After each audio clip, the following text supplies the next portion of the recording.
विधायक 84 सबको जय जोहार। इन बालिकाओं को थाना अधिकारी महोदय बुंदी जी की तरफ से 1000 रुपए प्रदान किए गए। जोरदार तालियों से सबसे पहले तो इस भारत देश के मूल मालिक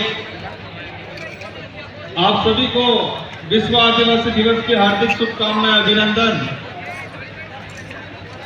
इस राजा डूंगर बरंडा की धरती पे और माला कटारा की धरती पे आप सभी का हार्दिक जोहार, अभिनंदन। आज इस अवसर पे जो अपने स्वाभिमान की लड़ाई के लिए, अपने हक अधिकार की लड़ाई के लिए, अपने आने वाली पीढ़ी की सुरक्षा के लिए इस माला कटारा की धरती पे जो विराजमान है, इन सभी भाइयों और बहनों को मेरी ओर से खूब खूब आभार और अभिनंदन। आज का ये जो कार्यक्रम है, उस कार्यक्रम को देख के लगा है कि भारत देश का, पूरे देश का एक ऐतिहासिक कार्यक्रम डूंगरपुर जिले की धरती पे हो रहा है, ऐसा लग रहा है। यहां से केंद्र सरकार हो, राज्य सरकार हो, उन तक मैसेज पहुंचा रहे हैं कि ये भीड़ नहीं, ये भिड़ने वाले हैं। ये किराए पे लाए हुए लोग नहीं, स्वेच्छा से अपने खुद के पैसे से आए हुए लोग हैं।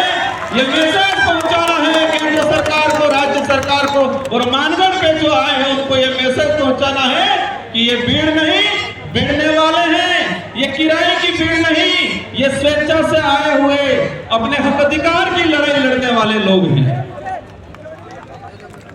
भाइयों, ये खुशी का दिन है, लेकिन साथ में एक दुख का भी दिन है, क्योंकि आज पूरे देश के अंदर आदिवासियों को प्रताड़ित किया जा रहा है, उनके साथ छुआछूत किया जा रहा है, उनके साथ कहीं से अन्याय किया जा रहा है।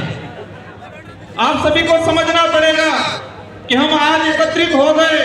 एकत्रित होने के बाद हमने सांस्कृतिक कार्यक्रम देख लिए, वक्ताओं के भाषण सुन लिए, लेकिन आज सबको ठान के जाना है कि ये आदिवासी हमेशा बरकरार रहे और देश के अंदर किस कोने में कहां पर क्या हो रहा है। हमारे साथी आए थे, एमएलए थे त्रिपुरा से, उस भाई ने बताया, उस भाई ने भी कहा कि देश के किसी भी कोने में कहीं पर भी आपत्ति आती है, पूरे देश का आदिवासी समुदाय एक होकर लड़ाई लड़े। पीछे वाले क्या करेंगे आप? आज पूरे देश के अंदर देखा जाए कि हर कोनों में सब एक समान है हमारे लिए। तो कहते हैं कि व्यक्ति और समाज, जो गरीब की बात आती है, व्यक्ति या कोई समाज पैसे से गरीब हो सकता है, अपने विचारों से, अपनी सोच से कोई गरीब नहीं हो सकता है। और यहाँ जो विराजमान है वो सब अपने विचारों से और अपने सोच से सारे के सारे अमीर लोग बैठे हुए हैं। इस कार्यक्रम के माध्यम से हमारे पूरे उदयपुर संभाग में, पूरे पूर्व प्रदेश में हमें मैसेज पहुंचाना है कि ये जो हमारी जो लड़ाई है, ये लड़ाई हमारे अस्तित्व को बचाने के लिए है। जो हमारा दबा कुचला जो इतिहास था, उस इतिहास को वापस उजागर करने की लड़ाई है। ये लड़ाई हमारे जो संस्कृति है, जो विलुप्त होती जा रही है, जो दूसरे लोगों के द्वारा हमारी संस्कृति पे जो अतिक्रमण किया जा रहा है, हम देखते जा रहे हैं। हमारे पूर्वजों की जो विधा पद्धति थी, विवाह पद्धति थी, हर किसी पद्धति पे हमारी जो परंपरा संस्कृति थी, उस पर कलम चढ़ाने का कुछ लोगों के द्वारा काम किया जा रहा है। इस कार्यक्रम में अधिकतर युवा साथी हैं। इन युवा और हमारे जो कमेटी बैठे हैं, और कमेटियों के लिए कहना चाहूंगा कि राजस्थान की सरकार एक विधेयक लाई, मृत सम्मान शरीर विधेयक, सुनने में बहुत बढ़िया लगता है। और कहते हैं ये लोग कि गहलोत जी की सरकार पे सिर्फ मरी जाए, इन्हें भी सम्मान आलवानो कानून आनी हुई, और हमारे भोली भाली बाबरी जनता इन्हें काम आ गया। मृत सम्मान शरीर विधेयक, मैं उस सदन में उपस्थित था, हमने विरोध किया और उस विधेयक में ये है, और इस विधेयक के कारण हमारे आदिवासी समाज की न्याय व्यवस्था खत्म करने का कानून लाया गया है। ये गमितियों को समझने की जरूरत है। और राजस्थान की सरकार ने हमारे आदिवासी समाज के अंदर जो पालवी गमिति है, उस पालवी व्यवस्था को, आदिवासी समाज की न्याय व्यवस्था को खत्म करने का काम किया है। आपके लिए चैलेंज का काम है, सरकार ने आपको चैलेंज किया है, हमको समझने की जरूरत है और सरकार को बताना है। क्या कोई भी विधेयक आता है जनहित के लिए प्रचारित करना चाहिए, जनता से राय मांगनी चाहिए। आदिवासी समाज में ऐसे कई बड़े कांड होते हैं जहां एसपी और कलेक्टर की नहीं चलती, वह हमारे पालों के गमितियों की चलती है, लेकिन इस सरकार ने कमजोर करने का काम। कहीं भी बहुत सारे हादसे हो जाते हैं और डूंगरपुर का पूरे इलाके का इतिहास निकाल के देख लो, किसी भी हादसे में जो पुलिस से नहीं सुलझता वो हमारे पालों की गमितियों से, हमारे पालों के मुखियाओं से, हमारे आदिवासी समाज की न्याय व्यवस्था से वो काजीरा सुलझता है। लेकिन राजस्थान की गहलोत सरकार ने मृत सम्मान शरीर विधेयक पारित करके हमारी आदिवासी समाज की न्याय व्यवस्था को खत्म किया है। साथियों, कार्यक्रम बहुत सारे हैं, आप सभी से अनुरोध करना चाहूंगा कि शांतिपूर्वक तरीके से बैठना है। बहुत सारे कल्चर कार्यक्रम हैं, असम से हमारी टीम आई हुई है, कई वक्ता और बोलना बाकी है। लेकिन ये जो आज आप जो सुन के जा रहे हो, उस बात को अपने गांठ बांध के रख लेना है, दिलो दिमाग में बिठा के रख लेना है और समय आने पे एहसास कराना है कि आदिवासी समाज पे आप अन्याय करते जाओगे और चुनाव के वक्त आप हमको लॉलीपॉप दे दोगे और हम बिखरने वाले, हम उस लाभ लालच में आने वाले लोग नहीं हैं। ये गांठ बांध के जाना है, ये गुस्सा बरकरार रखना है। और ये गुस्सा, हमारा देश लोकतांत्रिक देश है, इस लोकतांत्रिक देश में जनता का राज हुआ करता है, लेकिन इस लोकतांत्रिक देश में, लोकतांत्रिक जो देश है, उस देश में कुछ लोग राजा बनने की कोशिश कर रहे हैं।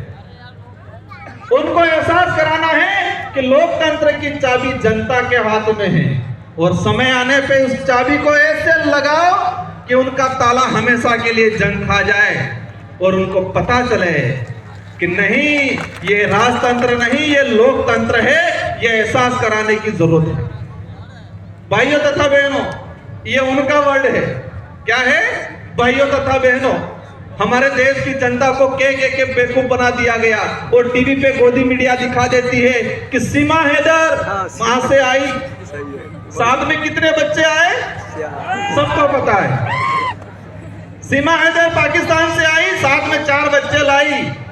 लेकिन इस गोदी मीडिया ने यूसीसी जो बिल है उससे आदिवासी समाज पे क्या असर पड़ेगा, एट्रोसिटी एक्ट पे क्या असर पड़ेगा, हमारा जो जमीन का अधिकार है उस पे क्या असर पड़ेगा, इस गोदी मीडिया ने दिखाया।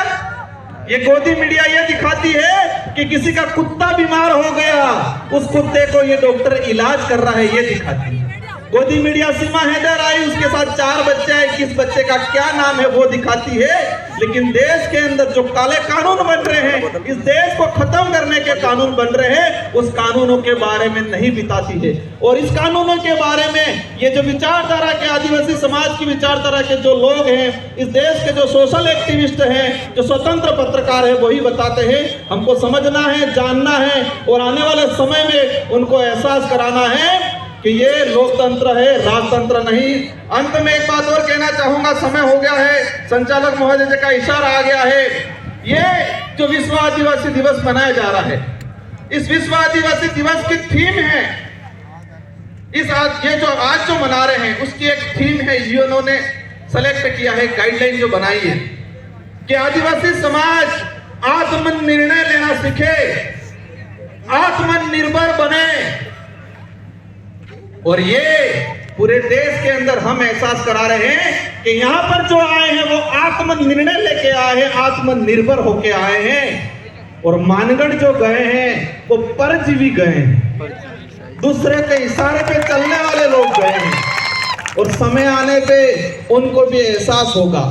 अगर राजस्थान की सरकार, राहुल जी, ये विश्व आदिवासी दिवस मना रही है, मैं इस मंच के माध्यम से उनको कहना चाहूंगा, कम से कम ये जो विश्व आदिवासी दिवस है, उस दिवस की थीम का तो ध्यान रखते आप लोग। इस दिवस की थीम क्या है, इस दिवस का उद्देश्य क्या है, अगर ये आपको पता होता तो राजनीतिक फायदा लेने के लिए वह आदिवासियों को इकट्ठा करने का काम नहीं करते, उनको फर्ज भी नहीं बनाते।